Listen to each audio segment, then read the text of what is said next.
الحمدللہ رب العالمین الصلاۃ والسلام علیک محمد صلی اللہ علیہ وآلہ وسلم۔ درس مقصود دنیا والآخرہ، کلاس نمبر 31، عید الفطر۔ قال اللہ تعالی وَلِتُكْمِلُوا الْعِدَّةَ وَلِتُكَبِّرُوا اللَّهَ عَلَى مَا هَدَاكُمْ وَلَعَلَّكُمْ تَشْكُرُونَ۔ صدق اللہ العظیم۔ الصلاۃ والسلام علیک محمد صلی اللہ علیہ وآلہ وسلم۔ اللہ کریم نے اپنے پاک کلام میں ارشاد فرمایا، اس لیے کہ تم گنتی پوری کرو اور اللہ تعالیٰ کی بڑائی بیان کرو اس پر کہ اس نے تمہیں ہدایت دی تاکہ تم شکر گزار بنو۔ سورہ البقرہ آیت نمبر 158۔ عید کا لفظ عود سے نکلا ہے، جس کے معنی ہیں لوٹ آنا، کیونکہ عید کا دن ہر سال لوٹ کر آتا ہے، اس لیے اسے عید کہتے ہیں۔ جب بندہ روزے پورے کرتا ہے، رات کو تراویح میں قرآن پاک کی تلاوت کر کے اللہ تعالیٰ کی بڑائی بیان کرتا ہے، تو اللہ تعالیٰ ان اعمال کے صدقے اسے گناہوں سے بچا کر ہدایت کے رستے پر چلنے کی توفیق عطا فرماتا ہے۔ پھر شوال المکرم کی پہلی تاریخ اس کی خوشی کا دن ہے۔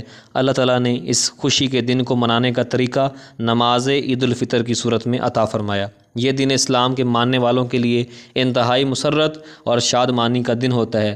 یہ دن بچوں، بوڑھوں، جوانوں اور عورتوں کے لیے یکساں طور پر تازگی کا پیغام لاتا ہے۔ اہل اسلام کے لیے اس دن سب سے بڑی خوشی یہ ہوتی ہے کہ اللہ تعالیٰ کی رحمت اس دن جوش میں آتی ہے اور اللہ تعالیٰ اپنے فضل و کرم سے اپنے گناہگار بندوں کی مغفرت فرما دیتا ہے۔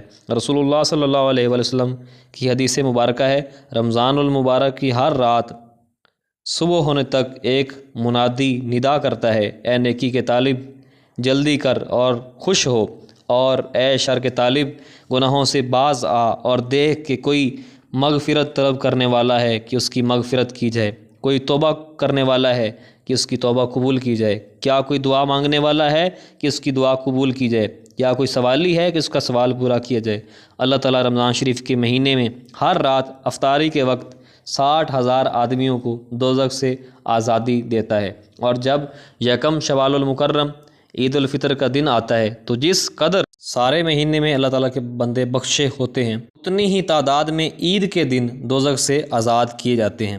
معلوم چلا کہ اگر ماہ رمضان 29 دن کا بھی ہو تو سارے رمضان شریف میں 17,40,000 افراد کو دوزخ سے آزادی عطا ہوتی ہے، اور اتنی ہی تعداد میں عید الفطر کے دن جہنم سے نجات پاتے ہیں۔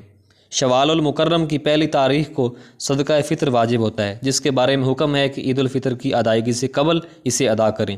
صدقہ فطر روزہ دار کی طہارت ہے اور ماہ رمضان کے شروع میں ہی ادا کرنا چاہیے۔ اگر تاخیر سے ادا کرے تو اس کے صدقے گناہ معاف ہوں گے، اور اگر پہلے ادا کر دے تو روزہ دار کو گناہوں کے ہونے سے بچاتا ہے۔ اب یہ سوال پیدا ہوتا ہے، یہ کفارہ دینا صرف گناہ گار پر واجب ہے یا حکم عام ہے؟ تو اس کا جواب یہ ہے کہ یہ حکم عام ہے۔ اگر صدقہ فطر دینے والا گناہ گار ہو تو گناہوں کا کفارہ ہو جاتا ہے، ورنہ اتنا تو ثواب ملتا ہے جتنا گناہوں کا کفارہ ہوتا ہے۔ کیونکہ شوال المکرم کی پہلی تاریخ کو صدقہ فطر واجب ہوتا ہے، اسی لیے اسے عید الفطر بھی کہتے ہیں۔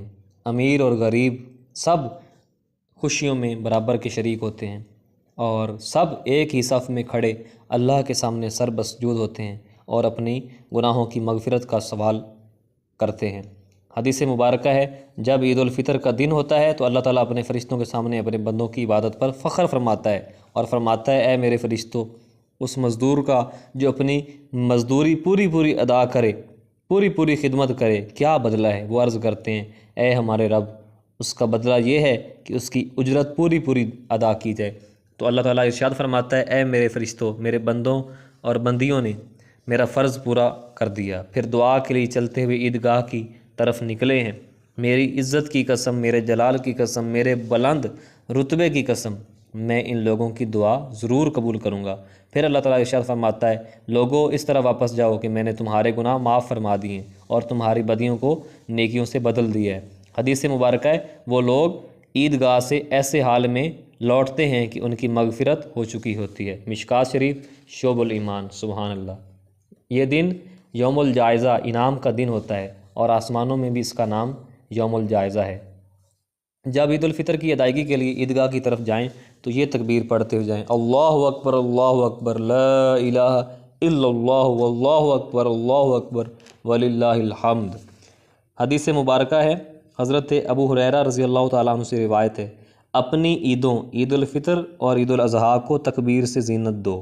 حدیث مبارکہ ہے، عید الفطر کے روز اللہ تعالیٰ زمین پر کچھ فرشتوں کو بھیجتا ہے جو ندا کرتے ہیں، اے رسول کریم صلی اللہ علیہ وآلہ وسلم کے امتیو، چلو اور اپنے اس رب تعالیٰ کی طرف آؤ جو لازوال بخشش والا ہے، تھوڑے سے تھوڑا نیک عمل بھی قبول فرماتا ہے اور بڑے سے بڑا گناہ بھی معاف فرما دیتا ہے۔ پھر جب سب لوگ عیدگاہ میں نماز عید کے لیے جمع ہو جاتے ہیں تو اللہ تعالیٰ خوش ہو کر فرشتوں سے فرماتا ہے، اے فرشتوں، تم نے دیکھا امت محمدیہ صلی اللہ علیہ وآلہ وسلم پر میں نے رمضان شریف کے روزے فرض کیے تھے، انہوں نے مہینہ بھر کے روزے رکھے، مسجدوں کو آباد کیا، میرے کلام پاک کی تلاوت کی، اپنی خواہشوں کو روکا اور اپنی شرمگاہوں کی حفاظت کی، پھر اپنے مال کی زکوٰۃ دی، اور اب ادب سے شکر کی غرض سے میری خدمت میں حاضر ہیں، میں ان کو جنت میں ان کے اعمال کا بدلہ دوں گا۔ سبحان اللہ۔ پھر فرماتا ہے، اے محمد صلی اللہ علیہ وآلہ وسلم کے امتیو، جو چاہو مانگو، اپنی عزت و جلال کی قسم، اس موقع پر جو مجھ سے مانگو گے میں دوں گا، اور تم عیدگاہ سے پاک اور صاف ہو کر نکلو گے، تم مجھ سے خوش ہو اور میں تم سے راضی ہوں۔ یہ ارشاد سن کر فرشتے خوش ہوتے ہیں اور اس امت کو بشارت دیتے ہیں۔ تذکرۃ الواعظین۔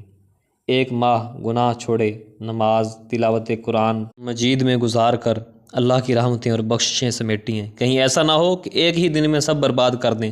رمضان شریف ختم ہوا تو مادر پدر آزاد نہ ہو جائیں، نماز کی ادائیگی چھوڑ نہ دیں، گندی فلموں اور بیہودہ صحبت سے اپنے ظاہر اور باطن کو غلیظ نہ کر لیں، مسجد سے منہ پھیر کر صرف تفریح گاہوں کو سجا کر اللہ تعالیٰ کے غضب کو دعوت نہ دینے لگیں، یہ اللہ کے بندوں کے کام نہیں بلکہ یہ تو گندوں کے کام ہیں۔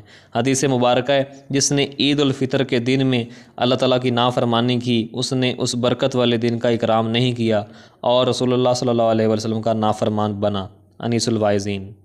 عید الفطر کے دن صدقہ فطر دینا بہت بڑی عبادت ہے، لیکن اگر صدقہ فطر رمضان شریف کے شروع میں دے دیا جائے تو اور بھی بہتر ہے۔ حدیث مبارکہ ہے، صدقہ فطر ادا کرنے والے کو اللہ تعالیٰ ہر دانہ کے بدلے میں 1 سال کی عبادت کا ثواب عطا فرماتا ہے، اور ہر دانے کے بدلے میں جنت میں اس کے لیے ایک گھر بناتا ہے، اور ہر دانے کے بدلے میں اس کو ایک حور عطا فرمائے گا۔ سبحان اللہ۔ انیس الواعظین۔